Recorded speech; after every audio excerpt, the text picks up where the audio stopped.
दिल्ली में बल्कि गुजरात तौर पे जरा हमें थोड़ा सा बताइए उस इंटरव्यू से स्टार्ट करके या अर्ली मॉर्निंग और लेट नाइट पे कर दिया और उसके कुछ अंश भी एडिट हो गए, बहुत कुछ हुआ था। जरा उस दौर पे जरा हमें थोड़ा सा बताइए उस इंटरव्यू से स्टार्ट करके हुआ क्या था उस टाइम। एक्चुअल में आपको बताऊं, ये मैंने अपनी किताब में भी, जो मेरी पहली किताब थी और थोड़ी पुरानी बात हो गई, लेकिन आज बता दूं, 10 साल जब तक यूपीए की सरकार थी, नरेंद्र मोदी दूरदर्शन पर प्रतिबंधित थे।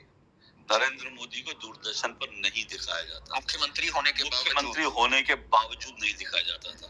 न सिर्फ दिल्ली में बल्कि गुजरात तक में। आप सोचिए कि गुजरात में, जहां पर कि गुजरात सरकार का विज्ञापन मिलता था दूरदर्शन को, जो रीजनल सेंटर था, वहां पर नरेंद्र मोदी को नहीं दिखाया जाता था। लगभग ब्लैकआउट था। थोड़ा बहुत जो सरकारी चीजें होती गुजरात में दिखाई, गुजरात में भी बैन थे। गुजरात में भी बैन थे, मतलब वहां पर भी जो है दूरदर्शन पर, और अगर दिखाया जाता था तो उनके खिलाफ एक अलग तरह का प्रोपेगेंडा होता था जो चलता था।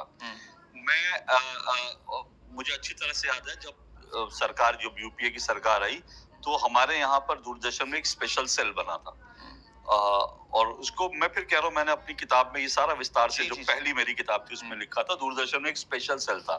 उस स्पेशल सेल में मैं खुद देखता था कि तीस्ता सीतलवाड़ आती थी। उस स्पेशल सेल में ये प्लान होता था कि कैसे नरेंद्र मोदी के खिलाफ, गुजरात के खिलाफ जो है एंटी वो करनी है, कैसे उसके खिलाफ प्रोपेगेंडा न्यूज बनानी है। तो ये सब कुछ वहां बैठकर तय होता था। तो नरेंद्र मोदी को लगभग प्रतिबंधित कर रखा था। इन सबका आना जाना था तीस्ता सीतलवाड़ तो मैंने खुद कई बार देखा वहां पर, वो स्पेशल सेल में वहां पे पूरी प्लानिंग होती थी, तो वो वहां पर आती थी। मतलब वो एक एक्सटेंडेड आर्म थी। एग्जैक्टली बिल्कुल वो एक्सटेंडेड आर्म थी, क्योंकि हम लोग तो उस कमरे में जाते नहीं थे जहां पर ये सारी प्लानिंग होती थी। हम लोग को अलाउड नहीं था। तो वहां पर जो है सरकार के प्रचार का काम होता था, और दूसरा काम वहां पर कैसे मोदी को रोकना। और मुझे लगता है उसके पीछे कहीं ना कहीं एक थॉट थी।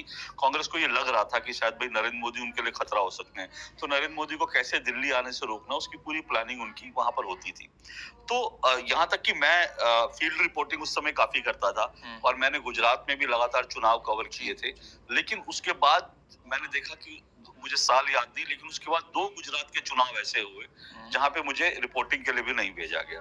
और उसके पीछे सीधा सा उनका पर्पस था कि भाई ये आदमी जाएगा तो क्या रिपोर्ट करेगा। तो वो जिनको भेजते थे, अपने प्लानिंग के हिसाब से भेजते थे कि ये रिपोर्ट गुजरात से आनी चाहिए, उस हिसाब से भेजते थे। तो 2014 में क्या हुआ, मुझे मेरी थोड़ी बहुत जान पहचान नरेंद्र मोदी जी से पहले से थी। ऐसे कि जब वो गुजरात में जो एक छोटा सा बीजेपी का दफ्तर था खानपुर में, तो वहां पर मेरा 2-4 बार मुलाकात हुई थी। और जब वो मुख्यमंत्री बन गए तब भी मेरी थोड़ी बहुत मुलाकात थी उनसे। 2-4 बार मैं जब भी गुजरात जाता था उनसे मिलने की कोशिश करता था, मुख्यमंत्री के तौर पर, क्योंकि मैं रिपोर्ट तो कर नहीं सकता, तो उनकी रिपोर्ट करूंगा तो लगेगी कहाँ। तो लेकिन उनका कर्टसी कॉल हमेशा आता था, कि पूछते थे, हमेशा फोन पे पूछते थे कैसे हो अशोक, अगर मुलाकात नहीं भी हो पाती थी।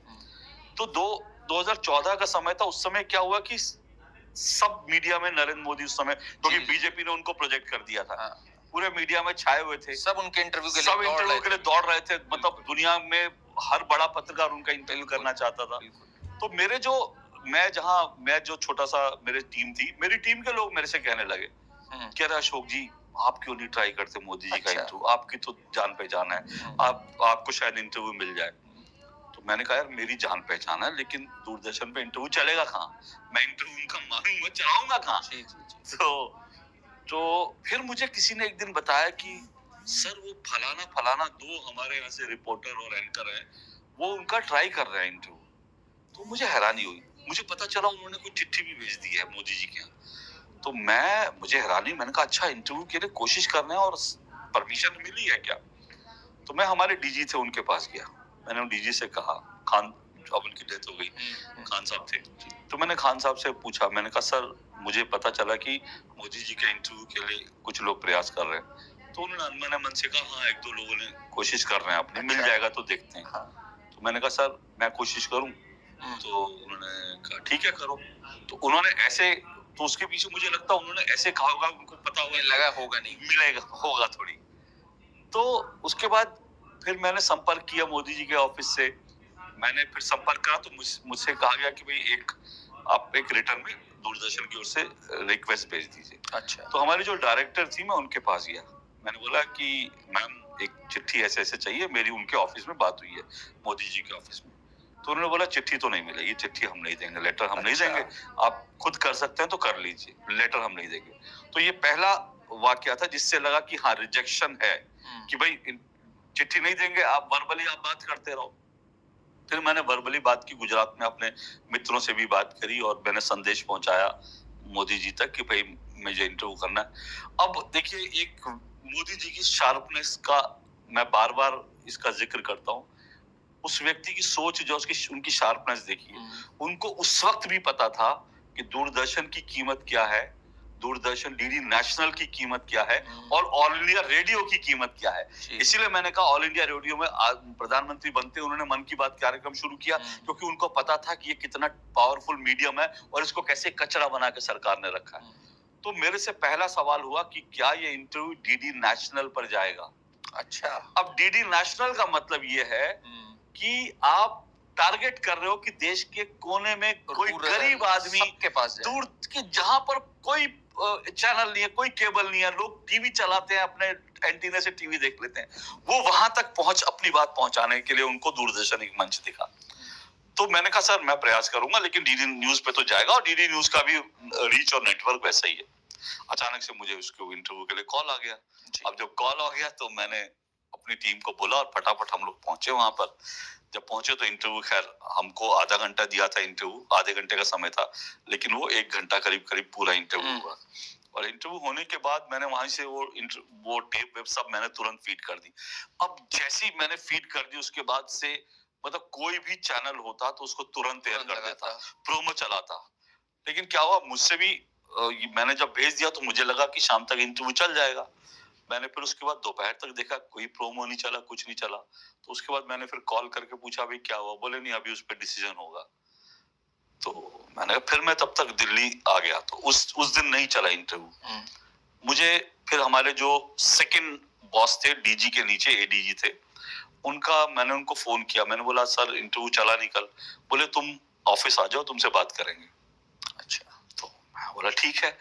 मैंने कहा मैं ऑफिस पहुंच गया। तो ऑफिस में पहुंचा, संडे का दिन था शायद उस दिन। मैं ऑफिस पहुंचा और मैंने कहा बताइए। तो मुझे उन्होंने फोन करके कहा, जो एडीजी थे, कि अशोक शायद ये इंटरव्यू जाएगा नहीं। मैं मतलब मेरे पसीना पसीना, आप सोचिए कि मतलब इतना बड़ा इंटरव्यू और बहुत बड़ा मोमेंट है, आपके एक पत्रकार की जिंदगी का इतना बड़ा मोमेंट करे, इंटरव्यू जाएगा नहीं। मैंने कहा क्या हुआ सर? तो उन्होंने बोला कि जो खान साहब हैं उन्होंने मना किया है, उन्होंने कहा इंटरव्यू टेलीकास्ट होने लायक नहीं है। अच्छा, तो क्यों टेलीकास्ट होने लायक नहीं? ये मुझे नहीं मालूम क्यों। अच्छा, तो ये इंटरव्यू टेलीकास्ट होने लायक नहीं। मैंने कहा टेलीकास्ट होने लायक नहीं है। फिर मुझे पता चला, मुझे एक और आदेश आता है। जिस रूम में मैं बैठा था उस रूम से थोड़ा सा आगे हमारी एडिटिंग सूट था, जहां पर एडिटिंग हो रही थी। तो मैंने कहा सर मैं एक बार देखना चाहता हूँ। तो मुझे कहा गया कि जहां एडिटिंग हो रही है you are not allowed to go there. आप वहां जा नहीं सकते जहां एडिटिंग हो रही है। अब मुझे और झटका लगा। मैंने कहा ऐसा क्या? ये होता है रियल फांसी बात।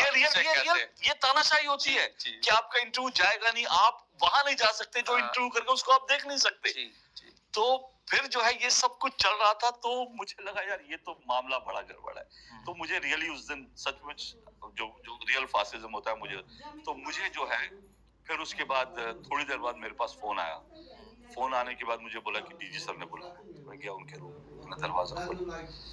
तो बोले तुमने दंगों का सवाल क्यों नहीं पूछा, गुजरात दंगों का। अब इसको लेकर मुझे जब मैं इंटरव्यू करने जा रहा था तब भी मुझे कहा गया था गुजरात दंगों का सवाल जरूर पूछना।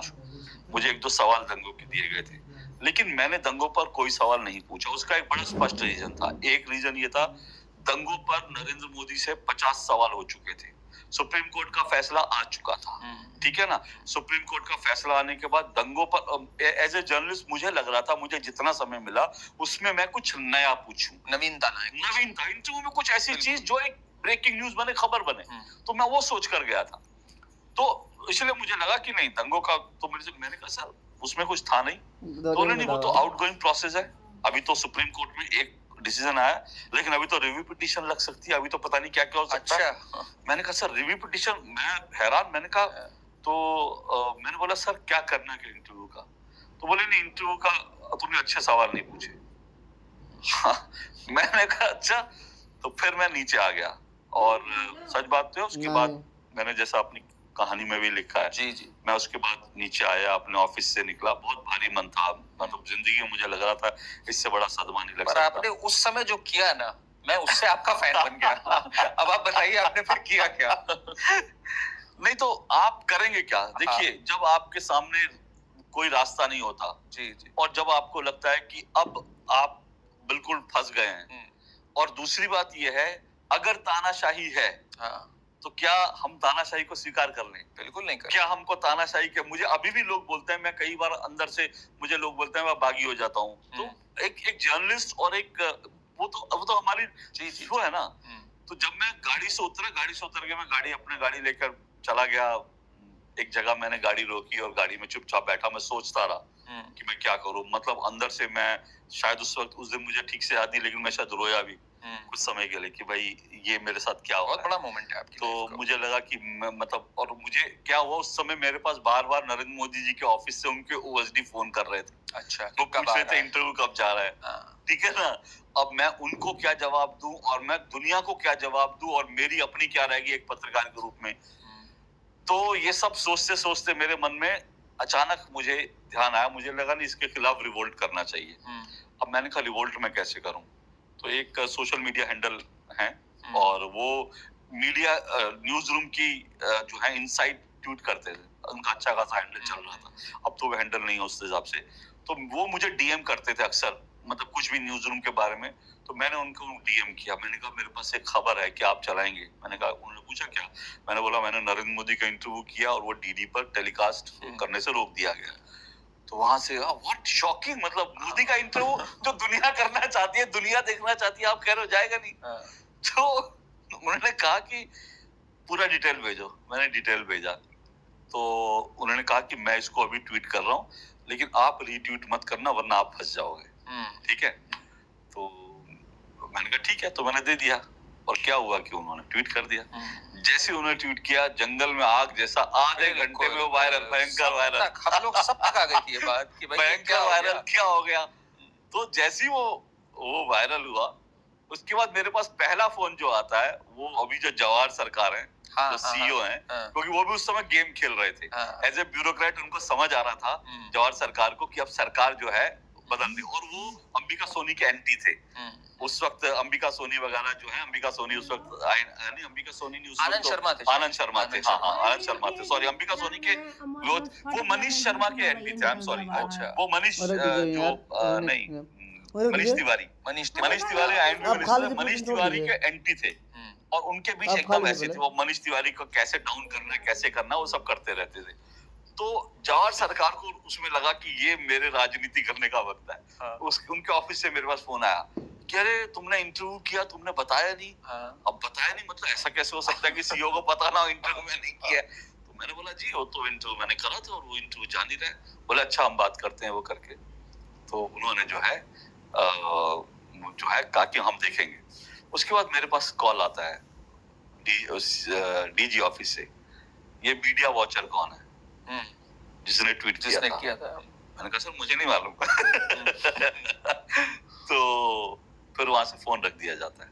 उसके बाद क्या होता है कि उसके बाद तब तक जो है, अब बात जब हो गई तो फिर मजबूरी थी। अब तो आप नहीं करेंगे तो आपको जूते पड़ने ही पड़ने हैं। तो फिर उसको इंटरव्यू को जो है ये हुआ कि इंटरव्यू चलाया जाएगा। फिर मेरे पास दोबारा एडीजी जिन्होंने मुझे, जो मेरे साथ में थे, जो मेरे सपोर्ट में थे, उन्होंने मुझे फोन करके कहा कि अशोक बवाल हो गया बड़ा। और इंटरव्यू ने कहा नहीं हमारा पुराना काम है ये करना। तो उन्होंने कहा कि इंटरव्यू तो जाएगा, अभी एडिट हो रहा है, एडिट होगा। तो जैसे ही वो पता चला मुझे इंटरव्यू जा रहा है तो मुझे थोड़ा लगे, लेकिन इंटरव्यू को काट छाट करके 55-56 मिनट का इंटरव्यू उसको 25-26 मिनट का कर दिया गया। काफी काट दिया था बहुत, मतलब बुरी तरह से। और उसमें से वो हिस्से काटे गए थे जो हिस्से मतलब वायरल कंटेंट के थे और जो न्यूज वर्दी थे, जो प्रियंका गांधी से जुड़े थे, जो अहमद पटेल से जुड़े थे, वो हिस्से काट दिए गए, इंपॉर्टेंट हिस्से काट दिए गए उसके। तो वो एडिट करके तो फिर मुझे कहा, तो मैंने प्रोमो, फिर उसके बाद थोड़ी देर में प्रोमो चल जाएगा। तो मैंने फिर सी ऑफिस को मैंने जवाहर सरकार को एक बार मैंने थैंक्स कर दिया कि हाँ जी इंटरव्यू जा रहा है, थैंक यू। तो उसके बाद वो इंटरव्यू, तो फिर मैंने उनके ओएसडी को, मोदी जी के ओएसडी को भी बता दिया कि इंटरव्यू टेलीकास्ट होने वाला है, इतने बजे टेलीकास्ट होगा। तो ये सब मैंने कर दिया। फिर क्या हुआ कि वो इंटरव्यू जब टेलीकास्ट हुआ तो उस दिन तो फिर बवाल हो गया, क्योंकि दूरदर्शन पर गया। और अच्छा, मैं यहाँ पर एक चीज और बोल दूं। जी जी। इससे, क्योंकि ये इंटरव्यू जाए, इस इंटरव्यू से पहले हम लोग राहुल गांधी का इंटरव्यू भी ट्राई कर रहे थे। अच्छा। दूरदर्शन ट्राई कर रहा था। इनफैक्ट ये बात है अप्रैल की, जब मोदी जी का इंटरव्यू हुआ। वो एक और इंटरव्यू भी तो देके बैठे हुए थे। हाँ, वो ये अप्रैल की बात थी। लेकिन जनवरी से राहुल गांधी के इंटरव्यू के लिए कोशिश की जा रही थी। अच्छा। और उसके लिए मुझे ही कहा गया था कि मैं इंटरव्यू के लिए क्वेश्चंस प्रिपेयर कर लूं, राहुल गांधी का इंटरव्यू करने के लिए। जनवरी की बात है। तो राहुल गांधी का जनवरी 2014, तो राहुल गांधी के इंटरव्यू के लिए मैं तैयारी करके बैठा था। और मैंने खुद राहुल गांधी के ऑफिस में, उस वक्त शायद कनिष्क थे, राहुल गांधी का पीआर देखते थे, मैंने खुद कनिष्क को कई मैसेज किए थे, मैंने खुद कई एसएमएस मेल डाले थे। तो एक बार की ये भी हुआ, मुझे ये कहा गया कि भाई नरेंद्र मोदी का इंटरव्यू इसलिए नहीं चला रहे क्योंकि राहुल गांधी ने इंटरव्यू नहीं दिया। तब मैंने कहा राहुल गांधी के ऑफिस में मैं 7-8 बार मेल भेज चुका हूँ, मैं मैसेज कर चुका हूँ। अगर राहुल गांधी इंटरव्यू नहीं देंगे तो क्या हम नरेंद्र मोदी का इंटरव्यू टेलीकास्ट नहीं करेंगे? ये कहाँ की बात हुई? हमने तो राहुल गांधी को रोका नहीं, हम तो कह रहे हैं 2 इंटरव्यू। लेकिन राहुल गांधी का, क्योंकि अर्नब गोस्वामी वाला गुफ अप हो चुका था, इसलिए अर्नब गोस्वामी उनकी अच्छे से धुलाई हो चुकी थी, तो इसलिए उन्होंने, राहुल गांधी की टीम ने तय किया था कोई इंटरव्यू नहीं देंगे।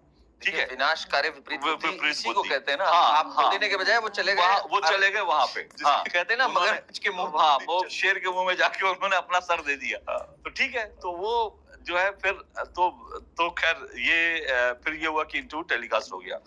टेलीकास्ट होने के बाद अब देखिए, जिसने एडिट किया उसकी बुद्धि भी देखिए। मुझे नहीं पता किसने, क्योंकि मैं तो वहां अलाउड ही नहीं था।